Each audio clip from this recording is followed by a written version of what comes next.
Salut à toutes et à tous, ici Azray, j'espère que tu vas bien YouTube. On se retrouve pour la lecture du chapitre 16 de Lecteur Omniscient. Si tu veux savoir ce qui s'est passé dans le chapitre 15, tu as la petite fiche qui va se lancer en haut à droite. Et bien évidemment, n'oublie pas de t'abonner à la chaîne pour connaître la suite des aventures de Kim Dok-ja, Yoo Jun-ok et toute la clique. Allez, c'est parti, chapitre 16, let's go. Donc on est arrivé au début du scénario numéro 2 principal. Et là ça commence déjà avec une espèce de mob en pierre. Oula. Oula. Il y a des mantes religieuses géantes qui combattent des je sais pas. Très chelou.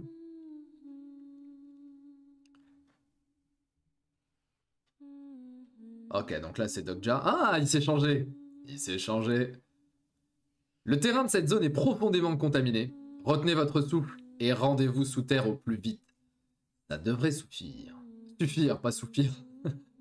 L'effet de cet item va commencer à s'atténuer, je dois vite me rendre sous terre. J'ai perdu beaucoup de temps à me changer. Le poumon du singe hélin. Le mordre pour l'utiliser peut protéger du poison. Temps d'utilisation 20 minutes. Ok. J'ai cru que c'était une tétine qu'il avait, mais en fait non, il bouffe le poumon d'un singe. Ah, à l'aide! Stoppez-moi! Bon, je sais que tous les 2 ou 3 chapitres, je redis la même chose. Mais Dok-ja, c'est Jinwoo, hein, c'est le même perso, c'est abusé. Ils vont pas nous dire que c'est le coréen lambda, c'est pas vrai. Impossible. Quelqu'un encore en vie? Sauvez-moi. Chapitre 16. Ah, épisode 4. L'hypocrisie aussi est une vertu. Première partie de l'épisode 4. Ah ouais. Il a de la patate. Hein. Bon, après, il a de la vitalité. La station Oksu, qui est en surface, a déjà été détruite. Pour ce qui est des stations souterraines, la plus proche d'ici est la station Gemo. Merde. C'est fermé. De l'autre côté. La 4. La sortie 4. Eh, elle a l'air d'être au courant. Et 1, 2... Ouh, ils ont failli fermer la sortie. Il y en a une des aiguilles que, j'allais dire Gino, que Dok-ja a utilisé pour sortir au chapitre précédent ou au chapitre d'avant, je ne sais plus, pour sortir du Yongok, là, le gros serpent. Merde, c'est quoi ça? Ouvrez la porte! Non, vous ne pouvez pas entrer. Dégagez! J'ai une blessée. On est déjà trop nombreux ici, nous n'avons plus de place pour personne. C'est pas mon problème. C'est bizarre, il n'accepte plus personne car il y a trop de monde. Il y avait ce genre de développement. Et là, j'ai un premier pressentiment, j'ai l'impression qu'on est dans The Walking Dead. Je pense que la référence ici, c'est The Walking Dead.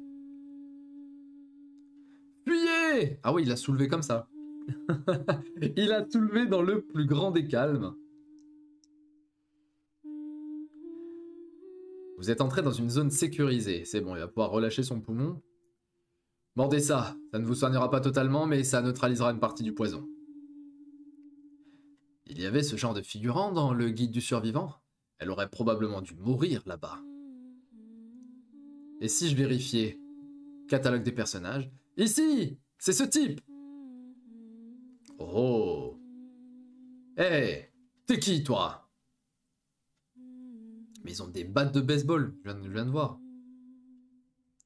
La constellation Le Prisonnier du Gingoa fronce ses sourcils à l'arrivée de ces intrus. Je suis Kim Dok-ja. Kim Dok-ja? C'est ton nom? Oui. Essayons de parler comme à Yoo Jun-ok. T'as pas compris? Je veux savoir ce que tu fous là, enfoiré. Oh, oh, cette femme. Hein? Elle fait pas partie du groupe des marginaux? Elle était pas censée être avec vous? Ben, c'est que... Ah, je vois, ouais. Quelle bande d'enfoirés, sans mon accord. J'ai l'impression qu'on est dans The Walking Dead, avec les espèces de groupes d'humains survivants en post-apocalypse, qui sont sans foi ni loi, hein, très clairement. Ah bah tiens, dans les nombreuses histoires du genre post-apo, il y a toujours un méchant prévisible. Désolé, Shiolsu. Tu aurais dû la voir en premier.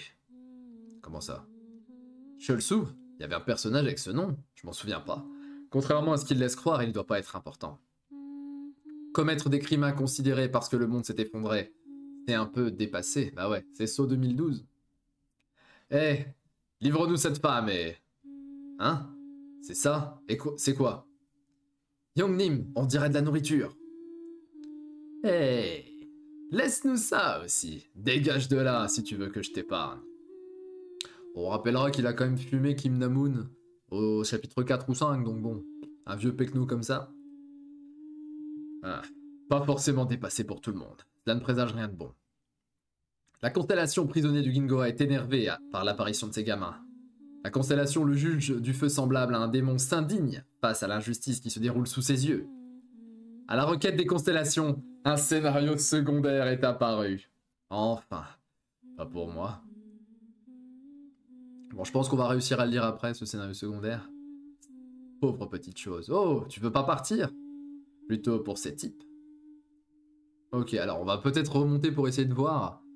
Scénario secondaire, élimination des fauteurs de troubles, difficulté F. On ne sait pas la récompense, il a 5 minutes pour les fumer. Il y a quand même... Je sais, je vais m'arrêter à chaque fois, mais on est dans solo leveling là. Là, c'est Gino qui se retrouve dans le donjon face au groupe de... je sais plus comment il s'appelle là, le rancé. Et il est obligé de les tuer, sinon il doit crever. Bon bah là, on est dans le même délire. Le juge du feu semblable à un démon attend un jugement juste. Enfoiré, tu sembles sûr de toi, mais... Si tu ne t'enfuis pas rapidement, je te tue. Ah bah tiens, le v'là le scénario secondaire.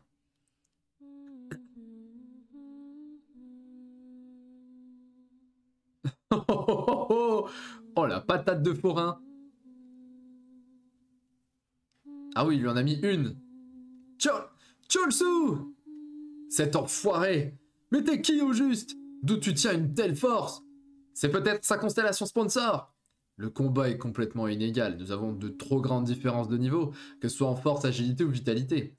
Si on prend en compte toutes mes compétences, je suis au niveau 33. Quoi?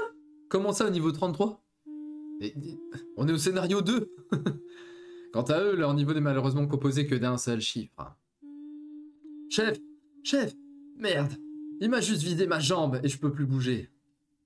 Même si ces types reçoivent le soutien d'une constellation, ils peuvent pas rattraper un télécar si facilement. Tiens, information sur le personnage. Bang Cheolsu, 34 ans.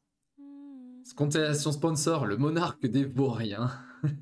Bon, il est niveau 2, 2, 6, 7, bref, c'est pas ouf. Hein. Mais ce type, même en choisissant son sponsor, il a fallu que... Bang Cheolsu, du groupe Cheoldu. Quoi? Tu me connais? Parmi les gens du groupe de la station Gemo, c'est le type qui semblait le plus idiot. À l'origine, il n'aurait pas dû être tué par Yu Junhok. Oh, il a survécu. Comment peut-il encore être en vie? Oh, par hasard, dis-moi, tu ne ferais pas partie de ce côté? T'as sûrement tué d'autres personnes. Je me disais bien qu'on était pareil. Oh, le regard. Peut-être que... Petit flashback. J'aurais pu sauver ces personnes. Le quatrième mur a interrompu le bluff du personnage. Oh, let's go. Il était sous bluff. Oh, pas let's go, là, il lui a brisé là. Juste là, là. Oh, ça fait mal ça. Oh, tu ne devrais pas parler sans réfléchir. Le monarque des vauriens s'amuse. Il vous donne 100 pièces en soutien.